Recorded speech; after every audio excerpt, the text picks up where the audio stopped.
Why did you dig that hole? Because I was bored.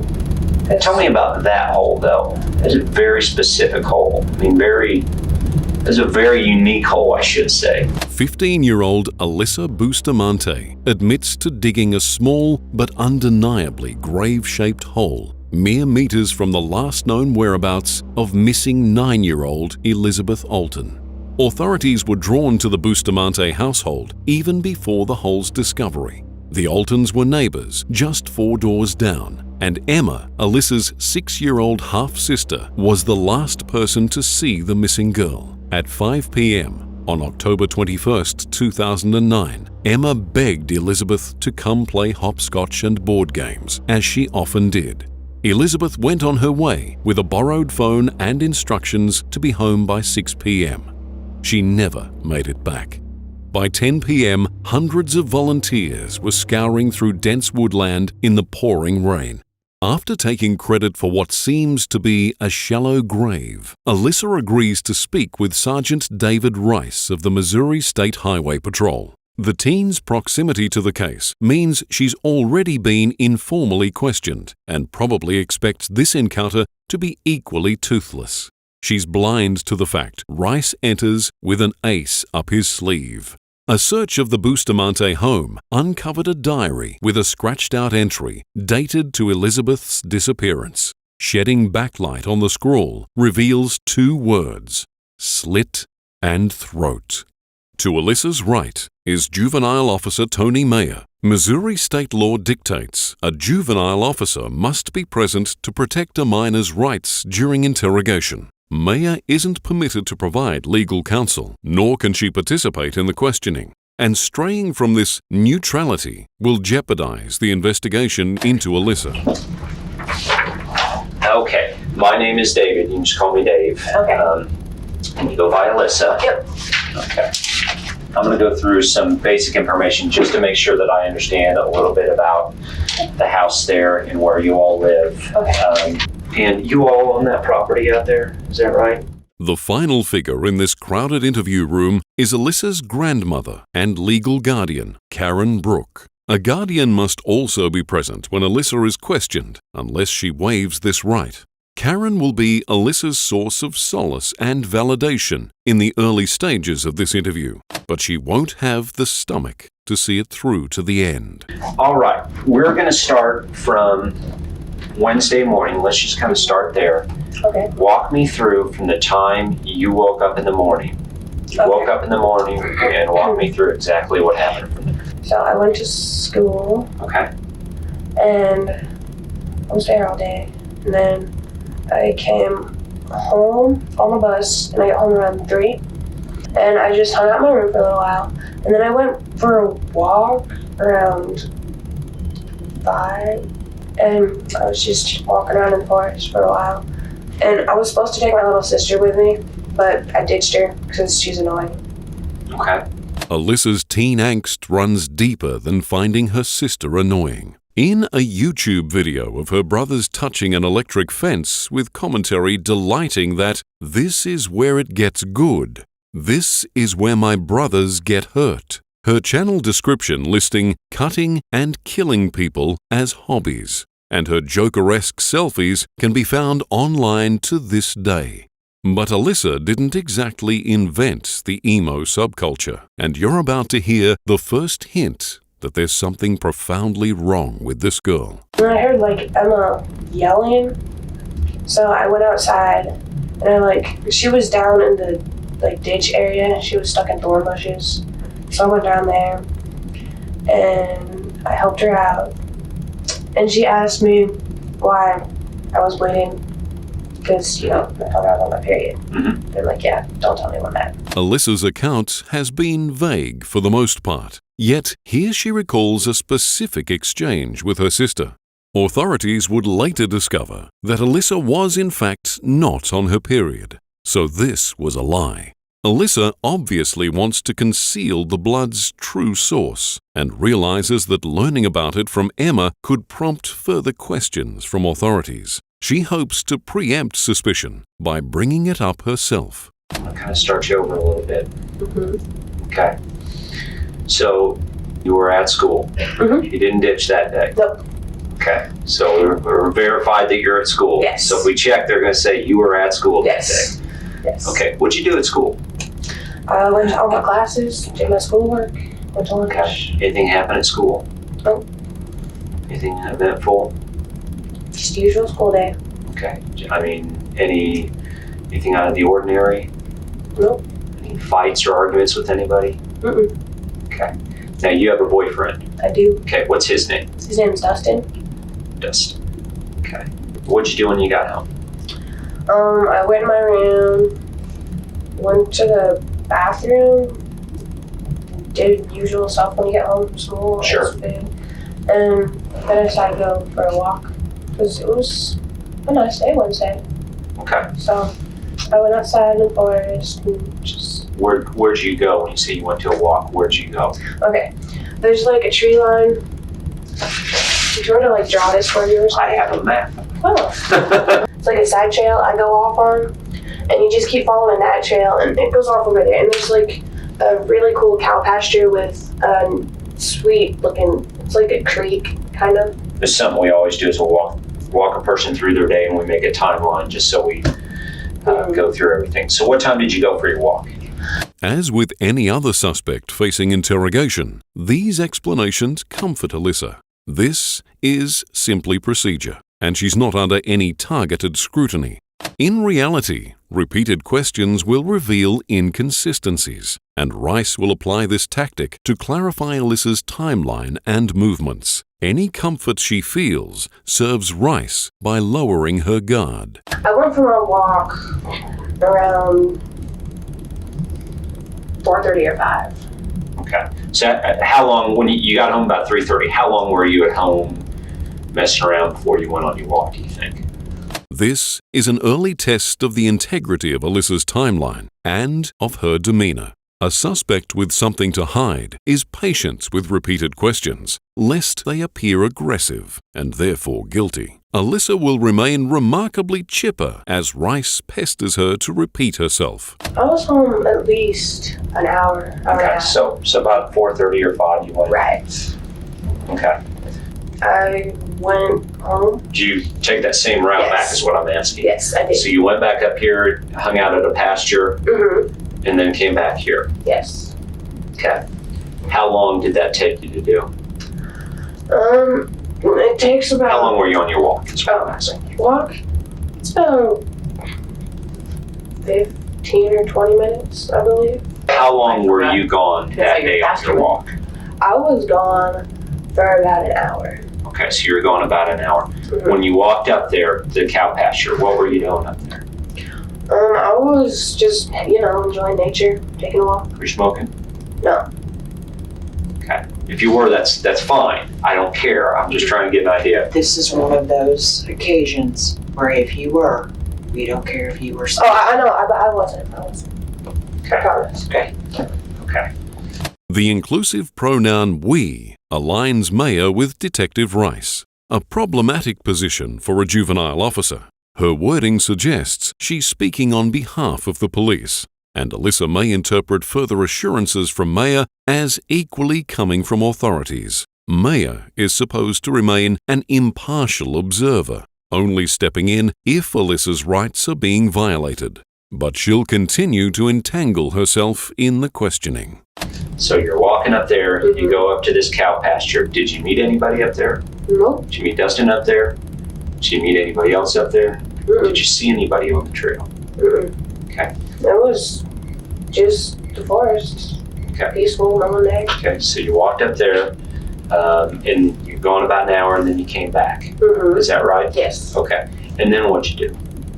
I went up in my room, and then I heard Emma, yelling. And so you go down to help Emma, Mm-hmm. and she was stuck. How was she stuck? Well, there was a big old bush of thorn, big old thorn bushes, and she couldn't get over it.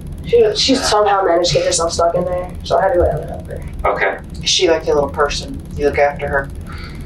I do. I mean, she's annoying, but She's still your person. Yeah. If the time is critical, my husband remembers because Alyssa went charging, running down the stairs. I mean, really loud. So Yeah, he knows I heard her exactly what screaming. time she went charging down the stairs, because I think this is the critical time here, because this is when Emma and Elizabeth had just parted ways at this point before she started crying. Uh-huh. I don't know if that's an important time, but Uh-huh. Yeah, I want to back you up a little bit, because when you went on your walk, you said about 4:30 or 5 or so. Mm-hmm. There are still points on the timeline that Rice needs to dig into, including the blood on Alyssa's pants. But Karen's unsolicited input threatens his authority over his suspect. He needs to re-establish that Alyssa is obligated to tell the full story and doesn't have the option to retreat behind her grandmother's version of events. Rice recovers control by taking us back in time to Alyssa's walk, asking for the third time who she saw that afternoon. Because Alyssa has lied on this point, her answer changes. Who did you see when you went on your walk? I mean, when you went out, who was around then? Well, I just remember seeing Catherine's car in the driveway. Grandma and Grandpa's cars in the garage, I believe. And I just walked out and I started running to ditch Emma around there. And she Okay, so Emma was behind you? Yeah. Did you see, you said your Aunt Catherine was home at that time? Yes. Okay. You helped Emma out, and then what'd you do from there? We went back to the house after I had gotten her up out of the ferns. And then we started to get ready for church, because church starts at 7. Okay. Okay.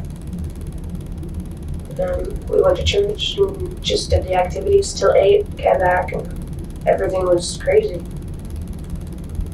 So you got back at 8, and then, I mean, what did they tell you? What?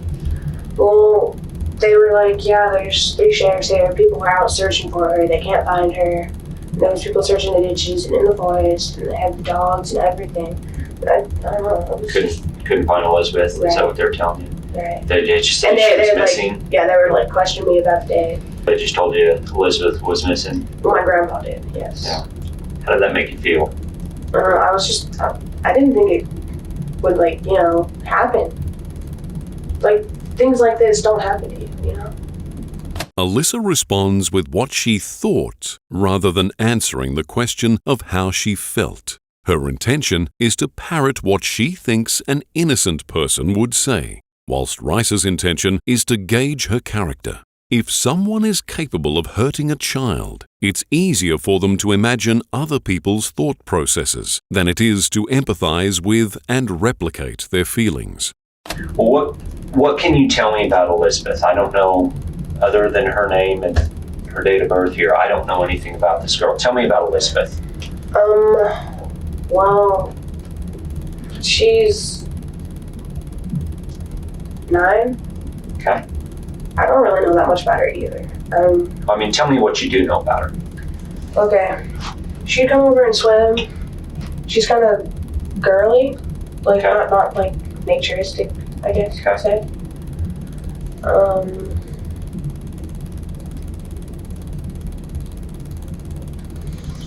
She can be annoying. Okay. Body language analysis can admittedly be a dubious art, but Alyssa's relief at this break in the tension is undeniable. Unfortunately for her, this respite won't last long. Rice is about to introduce his first piece of incriminating evidence. Well, there's been, there were some folks out there out in the forest, I guess, digging some holes or looking at some holes. Mm-hmm. And I guess, they had said that you like to go out there and dig holes. So, I'm going to have to ask you some stuff about yourself. Okay. Because, obviously that plays in there if they were looking at holes and you're out there in the forest and that sort of thing. So, I guess just tell me a little bit about yourself so I understand where all this is coming from. I really like nature, animals, being outside. It's just, naturistic like that. And I get bored really easily, and I'm entertained really easily. Okay. So, digging holes is just something to do. Alyssa is oddly eloquent, particularly when explaining she gets bored easily and is entertained easily, echoing the structure of expressions like no pain, no gain, or Where there's smoke, there's fire. This parallel grammar rarely happens organically, suggesting that Alyssa's story is well rehearsed. And behind our daycare house, there's like two still there that you haven't filled in, right? 2 holes. That from when me and my brothers were digging holes when we lived in the house. Okay. And they're really big. But the one that usually I don't really dig very big holes because I get bored. I'll like start doing it and I'll be like, oh, I don't want to do this anymore. Okay. You just like to dig holes? And I like to climb trees. Okay. Oh, and I bury dead animals that I find because I believe it's respectful to them. Okay. Okay. What kind of holes do you dig? Tell me about these holes you dig.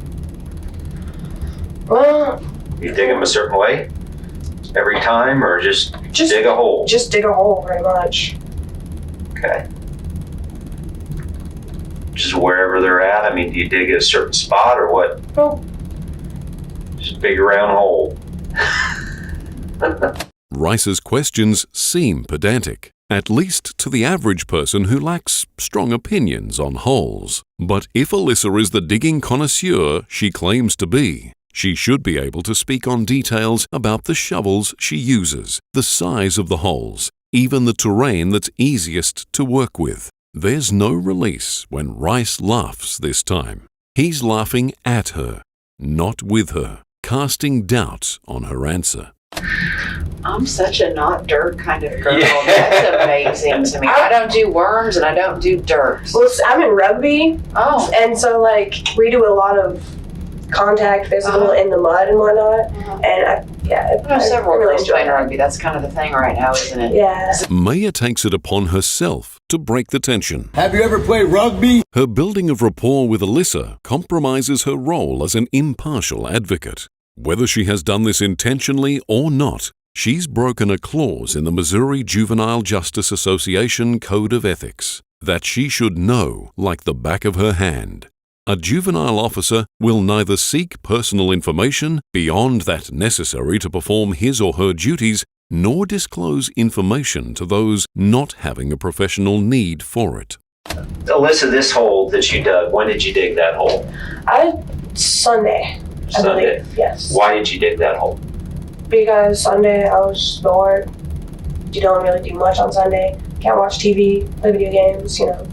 So, decided to go outside. When did you dig it? Ooh. I think my grandpa would have the exact time. I don't really remember. What were you doing Sunday? I mean, tell me about Sunday then.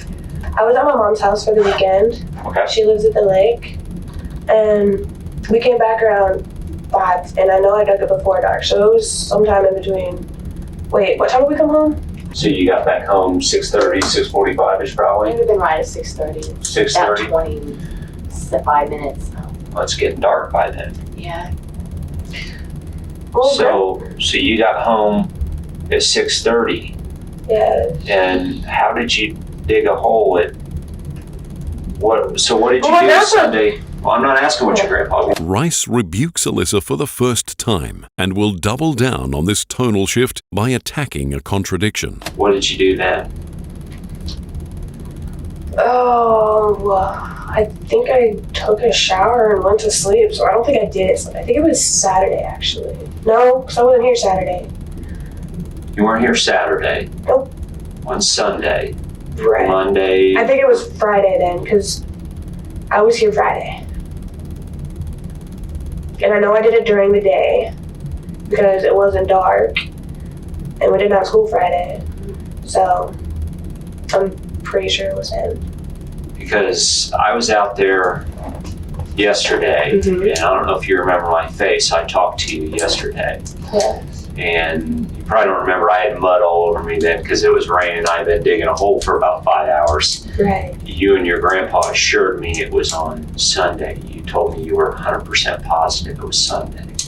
So now are you certain it wasn't Sunday? Well, now that I actually think about it, I was just listening to my grandpa because he keeps track of things really well. But if I didn't get home till 6:30, then there's no way I could have done it. Yeah, it wouldn't seem possible. Then, Right. would it?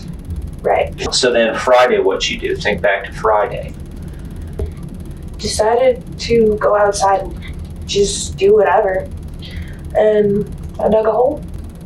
He would have seen me. Grandpa would have seen you Yeah. go out. Did you just bring a shovel with you? Yes. What kind of shovel? Like a long shovel or like more of the short shovels? It's a pretty long shovel, like that tall. Okay. So do you think It's not a camping shovel or anything. Okay, that's what I meant, like one of the short Yeah. ones or one of the long handled Did you go to the house and get it? No, I went to the. Daycare? 'Cause I remember looking out the window and seeing you walking with a shovel. It was at the barn. Okay. And so I was still at work, and I don't get off until 12:30. Right. It was at the And barn. I remember thinking, what is she doing with that shovel? So you saw her I take a did shovel? see Yeah. You And I was did. at work. And you're positive that was on Friday? Well, I can't be positive, 100% positive, but it was within the last few days. And since we're kind of, narrowing the days down on the timeline, I would have to say it was Friday. Okay. I don't know why that matters, but Why did you dig that hole? Because I was bored and I felt like doing something. Tell me about that hole, though. It's a very specific hole. I mean, it's a very unique hole, I should say. Are all of your holes like that? No. Okay. But why? This innocuous question demonstrates why Maya shouldn't participate in any capacity. Alyssa confirms the holes aren't all like that, giving Rice ammunition to hound her over why she dug it. Ammunition he wouldn't have if Maya could restrain herself.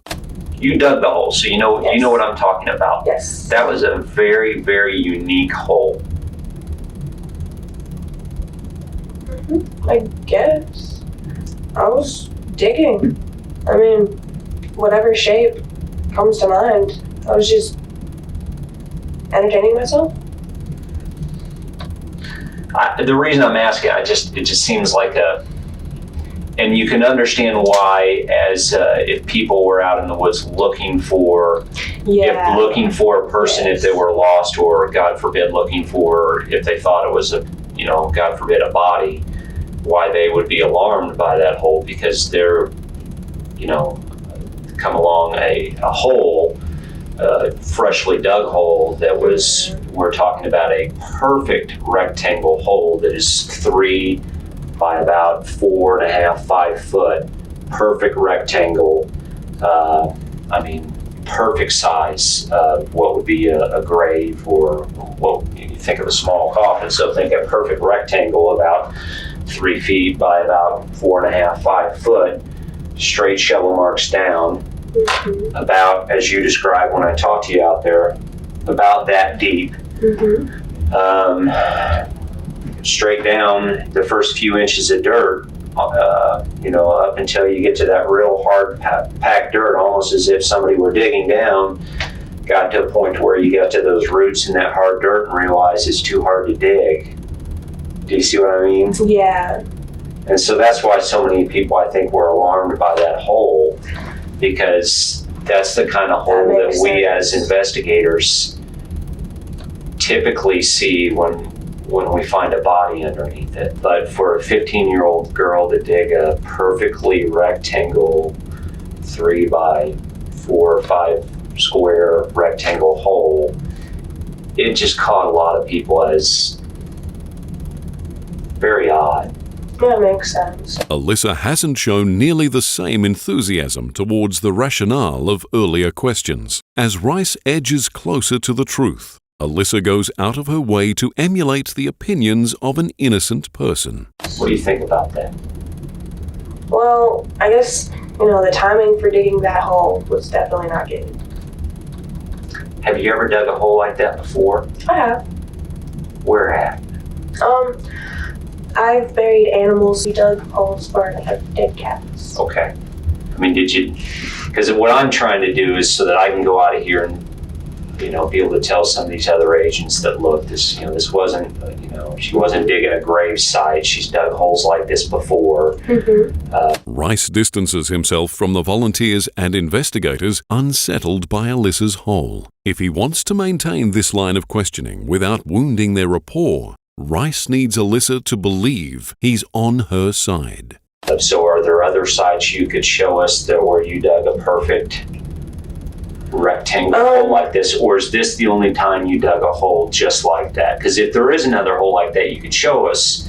I think that's the only hole that's not filled in that's like Well, it doesn't matter if it's filled in or not. Okay. We have experts out there that can look at that, and I mean, these guys can, it doesn't matter if it's a year old, they can, Okay. they have sonar, they can run right over it and they can tell you the shape, the depth, the whole thing. I mean, we're talking about guys that have the FBI, they have instruments that can do Technology. just about everything. So, I mean, if there is one that you can point out, we can show them, look, this is, this girl likes to dig holes in certain shapes, and that way they'll calm down about, nobody will think, Right. it's different or weird about it. Despite being a digging aficionado, Alyssa is ignorant of the advanced hole technology that can catch her in a lie. Rice takes his time, playing up the resources at his disposal, demoralizing Alyssa, until she admits this hole is unique, even for her. Have you dug a hole like this before then, or is this the first time? it's not completely like this, but it's like kind of like that, Okay, like so big this, enough for a shoebox. okay, but this is the first time of that size. Yes. Did Elizabeth ever go on walks with you in the woods? Nope. I've I know never you seen said her. she was a girly girl. Yeah, I've but- never seen her in the woods. Okay, I mean, did you ever take her on walks in the woods or anything like that? When I go on walks, I like to go by myself. Okay. What do you know about all of this so far? Obviously, unfortunately, your poor family's been thrown in the middle of this. So what do you know about this whole investigation or mess? She's still missing. They're out looking for her. They don't want any more volunteers because there's a lot of volunteers so far. This is really big. They've had helicopters Yeah, they have. searching as well. And I don't know, that's pretty much what I know. I'm going to ask you just some opinion questions here. Okay. What do you think happened to Elizabeth? Opinion questions aren't going to help track down Elizabeth, but they give Alyssa the opportunity to speculate rather than recite her narrative. Well, I really don't think she would run away because she's 9. And the way that they've been searching for 2 days, never got any sign of her. So I think that maybe someone kidnapped her or something. It's a terrible thing, but I don't know what else to assume. Okay. Would she have easily been lured into a car? I mean, was she that kind of girl? I don't know anything about her. Would she have been like with a kitten? I mean, Maybe. You'd have to ask her mom about sure. Do you think somebody did something to her? I mean, is that that seems most likely because I don't think she'd be the kind of person that would like hide or stay out all night or anything like that. okay? Is there anybody in that area you can think of that that comes to mind that you would think of that would do that? Is there anybody that, knowing your neighbors, that you would? No, but there is a lot of cars that drive down that highway. Okay, just a few opinion questions. I'm just asking your opinion because what type of person do you think would do this sort of thing to a 9-year-old girl?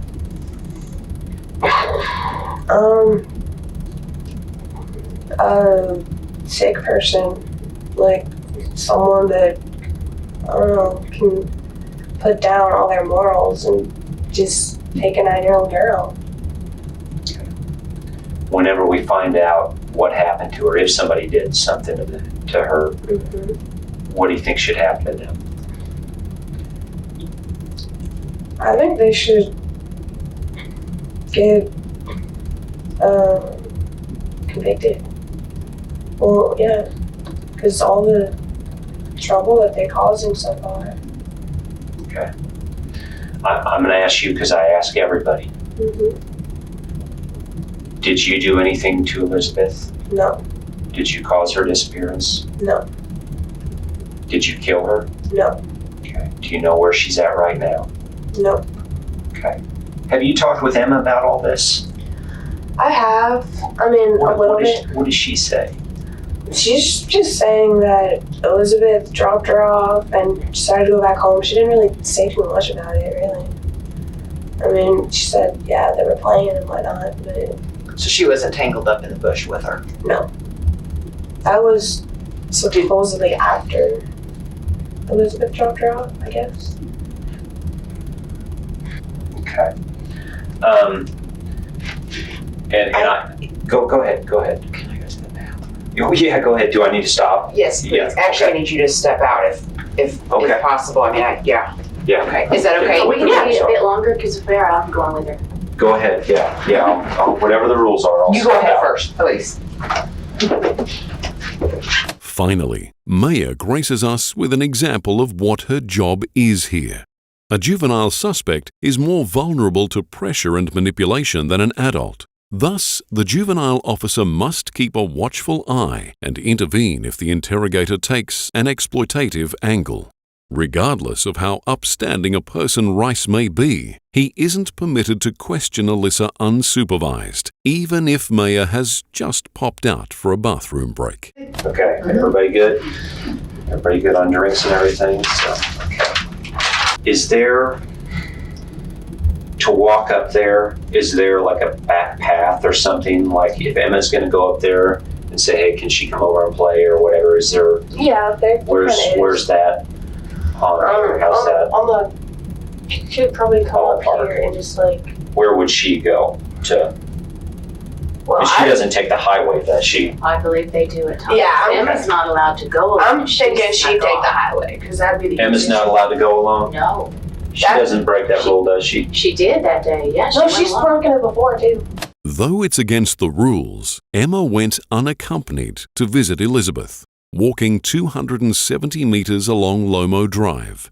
Alyssa posits Elizabeth broke the same rule and walked home alone, capitalizing on the highway's implied danger to divert attention from the nearby woods. This diversion achieves little in the grand scheme of things, as Rice is already advancing to the interrogation's next phase. Having shaken Alyssa's confidence without scaring her away, his focus turns to overwhelming her with evidence. See, we don't know if she stayed and played. Yeah. Her mother would be a better one to tell you when they left, because I guess she handed her the cell phone when she left. Do you have a cell phone? Not right now. Okay. Does Dustin have a cell phone? He and his mom share a cell phone. You guys talk on cell phones or anything back and forth, or is that how you guys communicate? Or We call, usually. okay. And you knew Elizabeth had a cell phone. She shared one with Anthony, I'm Okay. pretty sure. Okay. What color was that cell phone? I don't know. You don't know. Okay. You probably have heard that she obviously, she had that cell phone with her that day. And there are pretty easy ways that we have to locate that cell phone through GPS, and they can locate that down to pretty well a few inches nowadays, especially with what the FBI have. Right. So we can pretty well find a cell phone anywhere on the planet nowadays. Just as he intimidated Alyssa with his whole analyzing resources, Rice dials up the pressure by essentially boasting about the investigative powers of mobile phones. It's a classic maneuver and also a bluff.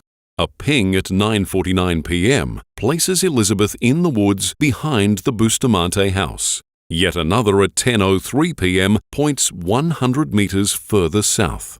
Elizabeth was already dead and buried by 6:15 p.m., and her body wasn't moved until her grave was uncovered. GPS pings are powerful tools, but they're not infallible, and Elizabeth's phone ran out of battery before authorities could pinpoint her location. Now, it's my understanding that did the FBI do a search or something of the house where you guys lived? Tell me about that. What was that all about? They searched our house, I guess, for any signs of Elizabeth, and they found stuff in my room, but not like evidence like that. They found like marijuana seeds, and And you understand, I don't care about marijuana seeds or any of that. they found I could care less. my medication. The medication in question is Prozac, prescribed to treat Alyssa's depression. Her mental health issues and general edginess offer some context to her bedroom's unsettling decor. Clothes and rubbish litter every surface. A poem about self-harm is scrawled upon a wall. And perhaps most disturbing, a poster of the Joker hangs above her bed. Any rebellious teen would be mortified by strangers combing through their bedroom, but Alyssa is hiding something far darker than marijuana seeds. That's not what we're here about. Has Elizabeth ever been in the house? I mean, she's coming over to visit with them. Yes. Yeah, I assume if she's a neighbor girl, she's probably been over there, so not a big deal there. So you said they searched your room. Yes. Other than marijuana seeds and that sort of stuff, did they find anything? Nope. Okay, did they take anything? They took my sheet and Okay. a pillowcase, I think. Did they take anything else? I don't think so. I haven't really surveyed anything. Okay. Okay. I think they took clothes No, they took a pair of pants. Okay. and a diary. Good. I mean, they gave us the list. It's not all coming to me what was on the list, but there's a long list. Good diary. Okay. You ever gone through the diary? I've looked at some of it, yes. Okay. Did you know that? No, Okay. Does it make you angry? a little. Yeah. It's kind of your private, personal thoughts, isn't it? Mm-hmm. Yeah. I can understand you being angry with that, but she's. But only if it's sitting out. I've never gone looking. She's got it sitting open on the floor, and I'm there. I care about her. Well, the diary is supposed to be, I understand where you're coming from, because the diary is supposed to be your, where you keep your personal thoughts and your secrets and the rest of it, and that's where we, put our secrets, isn't it? Mm-hmm. We've talked to a lot of people, and Yeah. and I can tell you though, there's some people that we have talked to that we don't feel we're telling the full truth yet, Mm-hmm. and that's why we go around, we collect a lot of stuff, because we don't always know what is the evidence and what isn't. They collect a lot of things, such as your diary And the shovels. and the shovels. Rice pivots from the topic of Alyssa's secrets to Elizabeth's disappearance, hinting at a connection between the two. With the hole, the phone, and now the diary, he moves towards confrontation at an excruciating pace, trapping Alyssa in limbo as she waits for the other shoe to drop. Her mind scrambles at whether to have hope and keep playing dumb, nodding and agreeing with Rice in the hopes he'll get to the damn point. Do you think they went through your diary?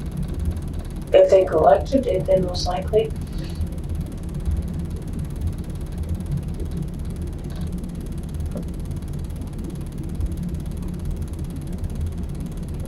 What? This pause is different to the silence psych-outs we usually see. Alyssa answered the question to the best of her ability, and Rice hasn't asked a new one. Not only does she feel compelled to keep talking, she doesn't know what she can say further. Scrambling to fill the silence, Alyssa mumbles about the embarrassing teenage musings in her diary, hoping that's all they found. The only thing I can think of is just embarrassing things that they find in there about me. So.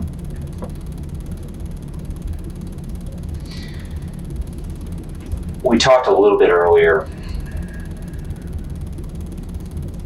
about technology. Mm-hmm. Even if you write something down, Yeah. it doesn't matter. Let's say you write it down in pencil, and then you take a pen and try real hard to scratch it out. Mm-hmm. That doesn't make it go away. Alyssa knows exactly what's hidden behind the scratches. On the day of Elizabeth's disappearance, she wrote, "I just fucking killed someone. I strangled them and slit their throat and stabbed them. It was amazing. It's pretty enjoyable. I gotta go to church now. LOL." Okay. It's still there.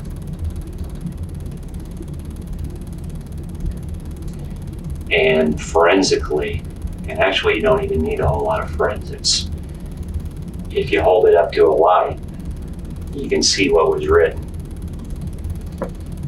And then when that's processed forensically, every word, every stroke is still there.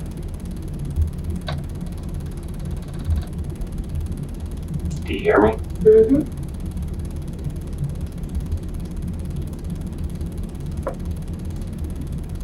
What we want to do is find out what happened to the little girl. Okay. Okay? Mm-hmm. You have a little sister. Yes. If something happened to her, Mm-hmm. you would want to know where she is. Yes. Even if something bad had happened to her, Yes. you would want to know what happened to her, Mm-hmm. right? Mm-hmm. Now, I don't know if she has a sibling or not. I don't know. I don't know her family. But I know her family wants to find her and recover her. Mm-hmm.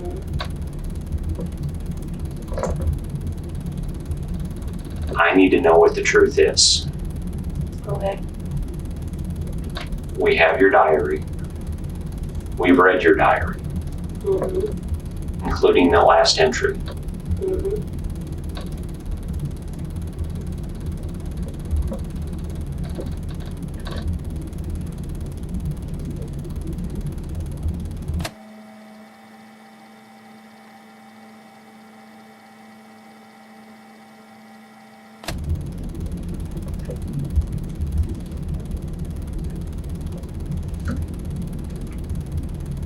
We both know what we're talking about here. Mm-hmm.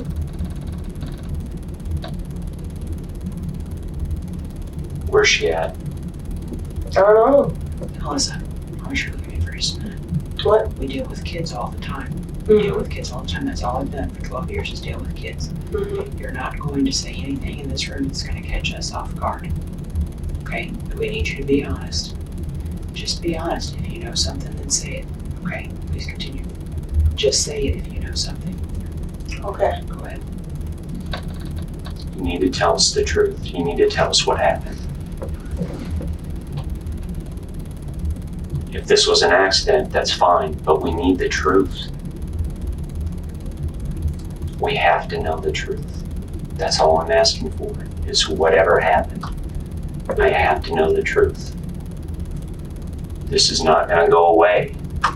All I'm asking for is the truth. I don't know what's in the diary. I don't know the truth. That's what I'm asking. Tell us what happened.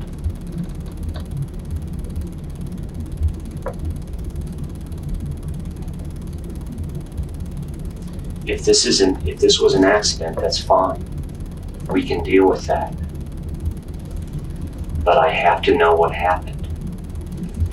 I have to know what the truth was. I have to know how this happened. And the most important thing is, we have to know where she's at. We have to give this family some closure. Just like if this was your little sister, you would want closure.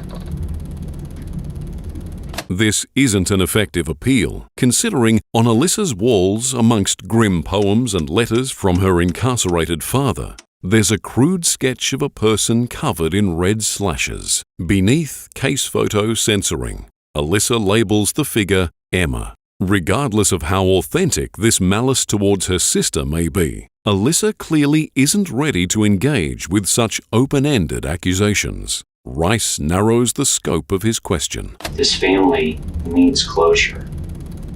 Mm-hmm. Okay?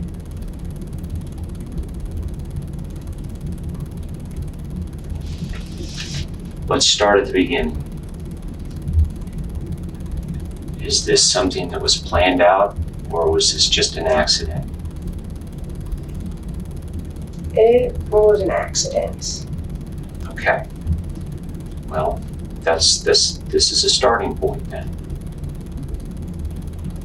That's kind of what I thought. Rice loosens his grip, and Alyssa finally allows herself to drop the mask.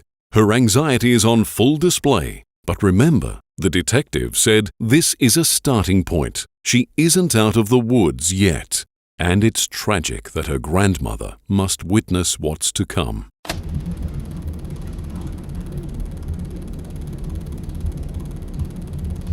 Why don't we start with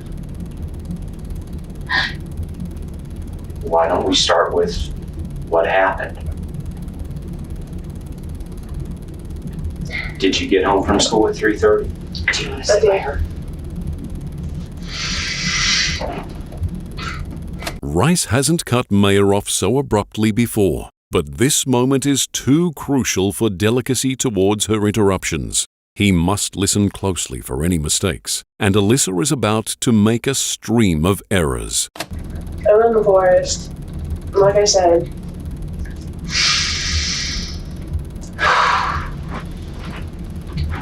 And Elizabeth was in there. Do you have an extra one for her? Yes. Elizabeth was there in the forest? Yes.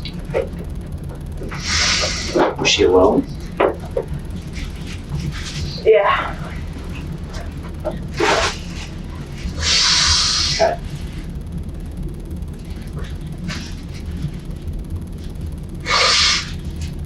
We decided to go hang out because it was a nice day.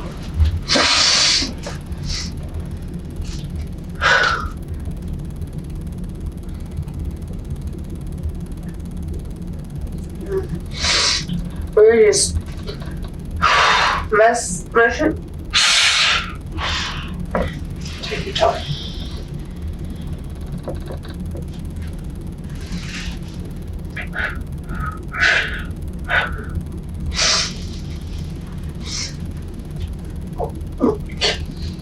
We were just messing around.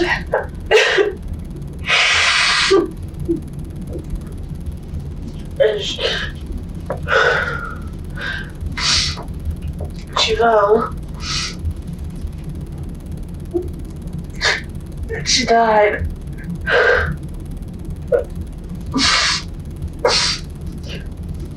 And I didn't know what to do.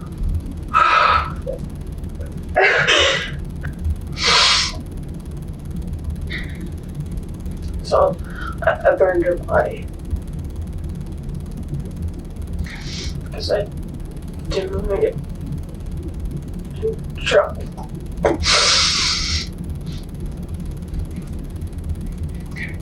At the creek bed? Yes. How did you burn her? I just got a bunch of wood and started a fire and burned her body. Elizabeth's body was found with a bruised and slashed throat, slit wrists, and 8 stab wounds. It's not exactly feasible to mutilate a body by accident, so she needs to convince authorities that there aren't any remains to find. Rice knows this means stoking a fire to 1,000 degrees Celsius for at least 2 hours, and he has little confidence a 15-year-old could pull this off. He starts the journey towards a real confession by returning to the clearest evidence of premeditation, the hole. Why did you dig that hole? Was that for her?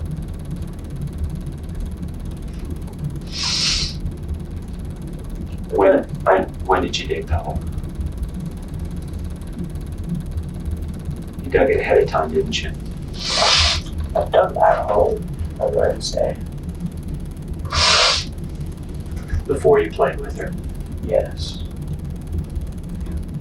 When we go and get the body here, there'll be an autopsy. Mm-hmm. And it doesn't matter. I work a lot of homicides. Mm-hmm. It doesn't matter whether the body's burned or not. Mm-hmm. They'll go through and do an autopsy. Okay. And they will discover every injury on her body and the cause of death. And I understand you say she fell, and that's why she died. However, they will know from the autopsy if she was shot, if she was hit in the head, if her throat was cut. They will know all of that from the autopsy. So we need to know the truth, because at the end of the autopsy, they will know exactly how she died. This isn't exactly true. Evidence of shallow wounds could be destroyed by fire, but Rice is confident in his bluff. There's no way Alyssa had the time or resources to burn a body. How did she kill her? She died.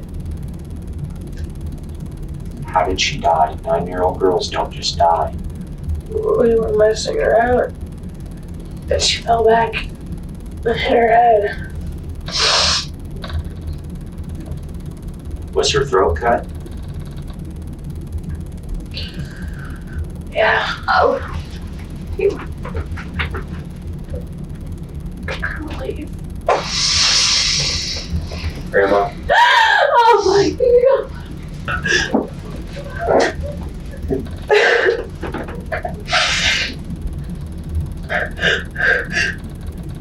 Alyssa, I think you dug the hole ahead of time because you knew you were going to kill Elizabeth.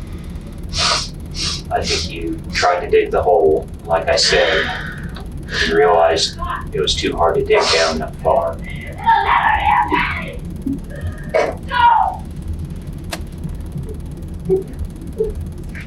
And I think you got Elizabeth out there and knew you were going to kill her. And then you cut her throat.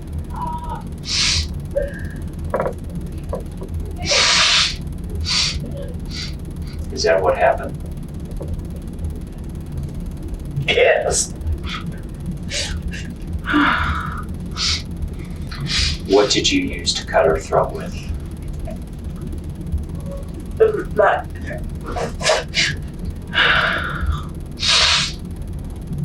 A pocket knife? A kitchen knife?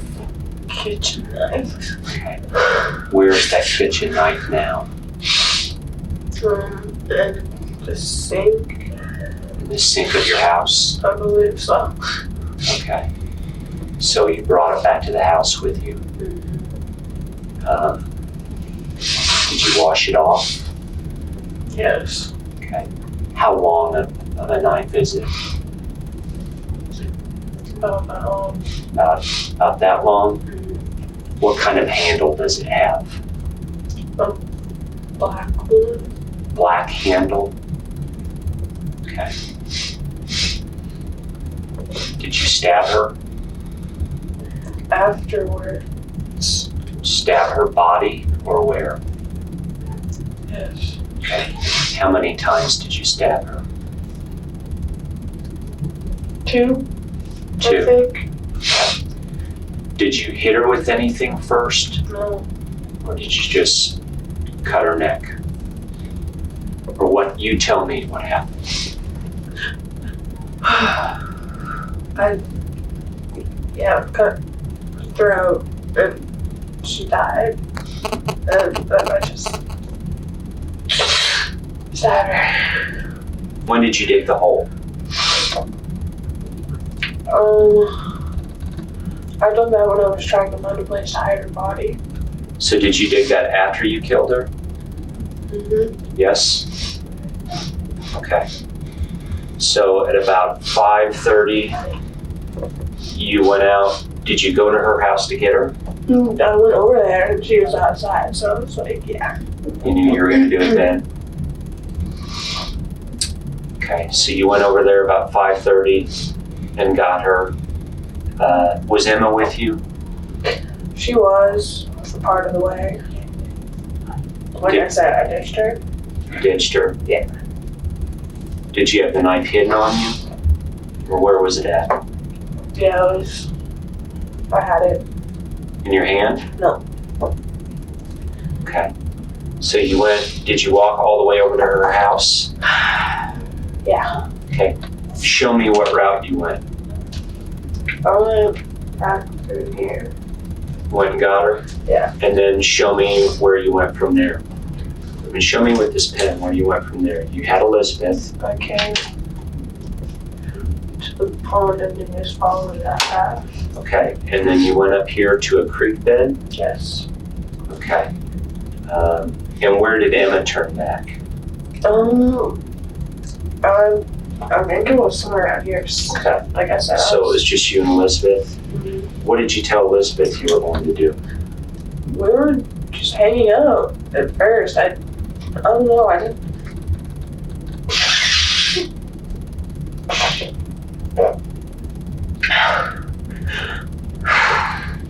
You had the knife with you. Had you made up your decision you were going to kill her then? No. At what point did you make the decision that you were going to kill her?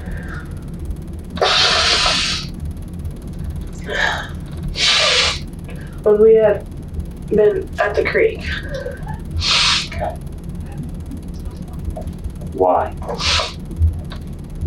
I don't know.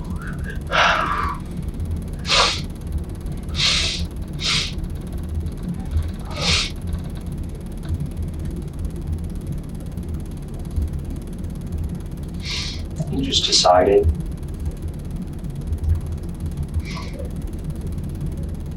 Okay. Alyssa may genuinely have no motive, but there's no doubt things were more choreographed than she lets on. She supposedly dug her hole after the murder, and sending away a witness while armed with a knife wasn't premeditation, but a simple fluke. Perhaps she hopes her impulsiveness will similarly translate to a lack of intent. And is it true you said then you burned her body? Okay, is that part true? Mm-hmm. So is her body should still be there? I burned it and then I scattered it in the pond or the creek. Into the creek? Yes. Is the creek full of water? Yes. Okay. Because generally it's pretty hard to burn a body all the way. So it wasn't burned up all the way, was it? No. No, because it's hard to burn a body. Right. So you kind of pushed what was left of the body into the water. Was the water moving pretty fast? Kind of. Okay. Clothes still, you could still see her clothes? Were they burned off of her by then? And then what did you do from there? You had the knife, and then show me what happened from there. I just walked back and came inside. Did you walk back this path that you showed me? Yes. You walked this path, came back inside, Yep. and then what did you do? I went up to my room, turned out, came down. Put the knife in the sink? Is that what you said? Mm-hmm. Okay. What about the hole, though? It was just there. No, it wasn't just there. I dug it. Yeah, it was there. When did you dig it? After I was looking for something to do with their body, so I dug it. When? It was before I came home Before you came home from where? from the forest. Who helped you? No, Your grandpa helped you, didn't he? no, Who helped you? no one helped me. When did you dig this hole? Why? When? It's Wednesday. The Wednesday before all this? No, Wednesday it happened. After or before you killed her? After, You came back home, yes. went to your room, heard Emma crying, Mm-hmm. went to help her, Mm-hmm. which would have been almost 6 o'clock in the evening when Emma was screaming. So when would you have had time to dig that hole? Before I came back. You didn't have a shovel with you. I had a knife. You didn't dig that hole with a knife. The odds were already stacked against this story. And her initial timeline strikes yet more nails in the coffin. Elizabeth should have been home by 6 p.m., so let's be generous and say that Emma saw her friend leave at 5:45 p.m. We know her life was taken by 6:15 p.m., when Alyssa was heard bolting down the stairs to rescue Emma from the thorn bushes. They left for church shortly after, and police had already started searching by 7 p.m., so Alyssa can't have covered up her crime at this point. She expects you to believe that in the space of 30 minutes, she murdered a child, tried digging a grave with a knife, and buried the body without search parties smelling the acrid smoke of burning hair. So why is she still lying? If Alyssa can convince Rice there's no body to be found, she doesn't have to reveal Elizabeth lies in a second grave. Even if by some miracle she could pull this off and tidy up in time for church, there's no way she could dig 2 holes. Discovering the true pre-dug grave would make premeditation undeniable. Worse yet, the size of both holes proves she always intended to kill a small child. You did not dig. I was out there for 5 hours. You didn't dig that hole with a knife. Your grandpa loves you very much, doesn't he? Your grandpa would do anything for you. I know you don't want to tell me. I know you want to protect him. But we have got to get to the truth in this. You came back. You told him what had happened. And he wanted to help you. He wanted to try to make this right. I didn't know my grandpa anything. Rice takes Alyssa at her word that the hole was dug that day, so a secret accomplice is the only way to make sense of the timeline. He's paid meticulous attention to his suspect's every word and recalls that Alyssa's very first narrative identified her grandfather as the first person she saw that afternoon. But his close-ended questions won't work this time because Alyssa is telling the truth. No one could blame Rice for rejecting that a teenage girl could do something like this. Even when Alyssa admits she lied to conceal premeditation, the detective will be caught up in his accomplice theory for the rest of the interview. I was supposed to take the psychology test Tuesday or something like that. At Pathways? Yeah.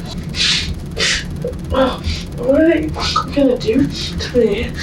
What's gonna happen is I'm unclear. They may take you back out to help you look for the body, right? And then we're gonna take you down to the juvenile office. We'll process you in and make some decisions there. See if you have been hospitalized before? Yeah. Yeah, where at? At Midmo. At Midmo. Okay. We're gonna make some decisions like that, okay? In through your nose and out through your mouth, okay? At this point, you're still a juvenile. The juvenile office focuses on treatment, okay? We gear our services towards treatment. The juvenile arena is geared towards treatment, okay? We heard a similar question in our Kevin McCatlin video, and will repeat that investigators have to be careful their answers don't stray into the territory of bribes or threats. Maya, on the other hand, is happy to soothe Alyssa with the idea of treatment rather than punishment. This is considered a manipulative tactic, and it sets an expectation that encourages Alyssa to keep cooperating. Of course, Rice has been manipulative too. He certainly didn't hold back from imposing fear and guilt to keep Alyssa talking. But the important distinction here is their roles. Interrogators are permitted to use deceptive tactics and can even lie about the evidence they have. For Maya, those actions violate the foundation of her career as a juvenile officer. The judge presiding over Alyssa's trial agreed and blocked prosecutors from using the footage you've just seen. Maya was deemed to have used deceptive tactics, reaching far beyond her statutory role to observe and protect of Alyssa's rights. Fortunately, even without the confession, the evidence was indisputable. Following the interrogation, Alyssa guides Rice to Elizabeth's body. It was Alyssa's idea, not Emma's, to have Elizabeth come play. She encouraged her sister to collect their neighbor, sending Emma away when it was time for Elizabeth to go home. Alyssa led her victim into the woods to show her something really neat, all the while keeping a kitchen knife tucked in her waistband. They walked a quarter mile to the site where Alyssa killed the girl, dragged her into a pre-dug hole, and used her hands to scrape dirt and leaves over the body. Alyssa would be tried as an adult, and her defense tried to excuse the crime with her troubled childhood and a recently increased Prozac dosage. This had some credence given her history of suicide attempts and self-harm. A nurse documented well over 300 scars across Alyssa's body, including self-inflicted burns, bites, and the words hate and pain carved into her arms. But Prozac has been proven to decrease hostility and anger, not trigger it. So Alyssa eventually struck a deal and pled guilty to second-degree murder. She avoided life in prison, but won't walk freely until she's at least 60 years old. Alyssa wishes she could give her own life to bring Elizabeth back, but remorse can't rectify the fact this little girl was outlived by even her great-grandparents. Elizabeth Olten spent her short life singing Hannah Montana and Taylor Swift, baking cookies and playing dress-up. She spent her last moments with her mother practicing for a school play she'd never perform. Elizabeth was as treasured and deserving of life as any other little girl, and was taken to her final resting place in a horse-drawn carriage through a sea of pink balloons.